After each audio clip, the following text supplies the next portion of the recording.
Yo, welcome back. This is going to be a good one. Season 13, Episode 2, Curse of Oak Island, $1 billion Baby it's called. I don't know why, because this episode to me was just full of lies, but we'll get to that when That's a slippery slope for me. I'm treading down a fine line, but we'll get to there.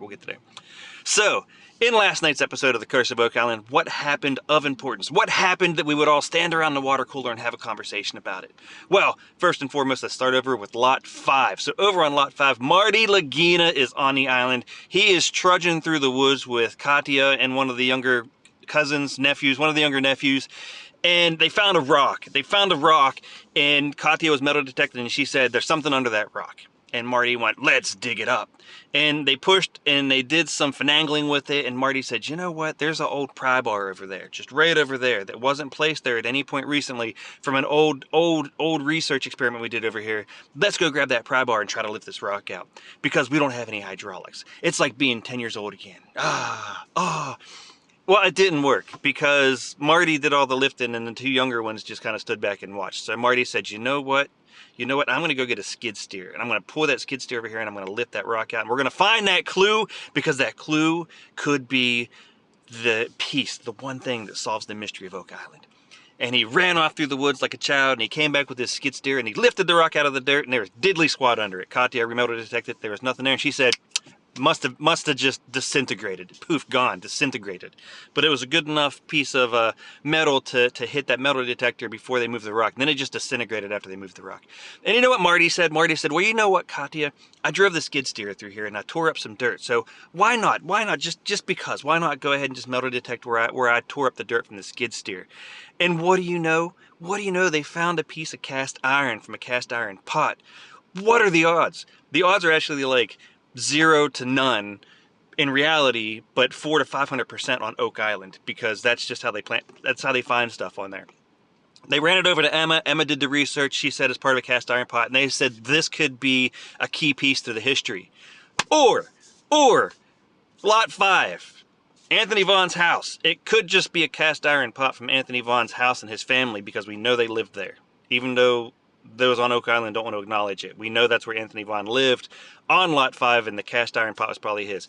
And then they found the button. No big deal. They found a bunch of buttons around Anthony Vaughn's, series of small walls. Let's move to the money pit. What happened over at the money pit? Over at the money pit, they're doing some core drilling in the money pit area, and they found 2 chunks of old drill, right? Old auger bit. And they ran those over to Emma, and Emma did some research, and Emma's trying to justify that the equipment works, and she was like, well, you can see that these 2 pieces of metal chemically are similar to each other, but you can see that visually because they are with each other. I think that's like magical, the magician's thing, smoke and mirrors, just got to prove that the machine works. And then she dated it, and she dated it directly to the time of Poblato and the company that he worked for and the secret coin that he took out of the auger bit. Now, this coin is so secret that everybody knows about it. It is the best kept secret. It is the best. It's a secret, right? It's a secret. Nobody knew that Poblato took this coin, although everybody knew Poblato took this coin and then vanished, right? So Poblato has this coin. Steve Solomon now has this coin, who is supposedly Poblato's relative. So he's got this coin. He's claiming this coin is the coin that Poblato took out of the auger bit. The team's over there digging all these boreholes. They pull up all this mud and are like, this could be more coins. And they run the handheld metal detector across it, and not a beep, not a peep, not a chirp, not a nothing. And that's pretty much the money pit. They didn't find anything on the money pit last night, but they're trying really, really, really hard to carry forward this Poblato story with this Portuguese king Manuel I coin that they keep saying is from King Ferdinand. So let's move on to the coin. So this is the slippery slope. This is where I'm really going to start treading on a fine line because they bring in Sandy Campbell. Sandy Campbell is a coin expert. He is a go-to coin expert in Canada. He's a well-known individual in Canada for coins. And they bring him in to look at this coin that Steve Solomon has, Solomon's treasure. They bring him in to look at this coin. He looks at this coin and he's like, well, yeah, this is a very old coin. It's the best thing I've ever seen on this island. He does quote that. On this island, it's the coolest thing I've ever seen. And at one point, one of the nephews say, well, can you value it for me, for Marty? Can you tell me how much it costs, how much it's worth, so I can tell Marty? And he's like, $25,000 to $30,000. Huh? What? So the research I've done on this coin, and this is the slippery slope, because I'm going to poke buttons. I actually sent a message to Campbell's company asking him to clarify the valuation of the coin and how he come to this valuation for this coin. Because in all the research that I've been able to do on the King Manual coins, it's about $800 max for a pristine coin. Now he actually says on the show it's a pristine coin, and then later says if you can find a better version of this coin, the sky's the limit. That's kind of a catch-22. It doesn't make any sense. This is pristine, but if you can find one better, then the sky's the limit. So anyhow, Campbell goes on. He talks about the age of this coin and how much it's valued at, to which I did research on it, and it's valued at $800 max. And at the time that it was minted, it was about worth a loaf of bread.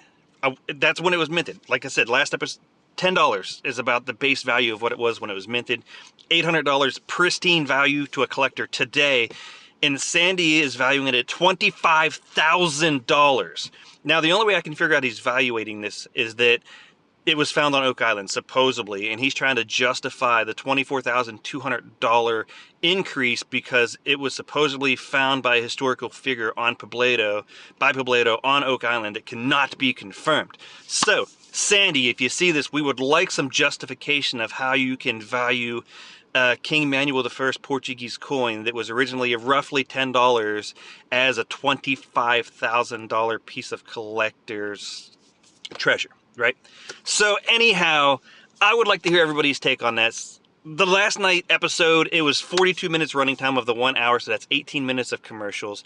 Of that 42 minutes, the narrator repeated himself about 2 billion times.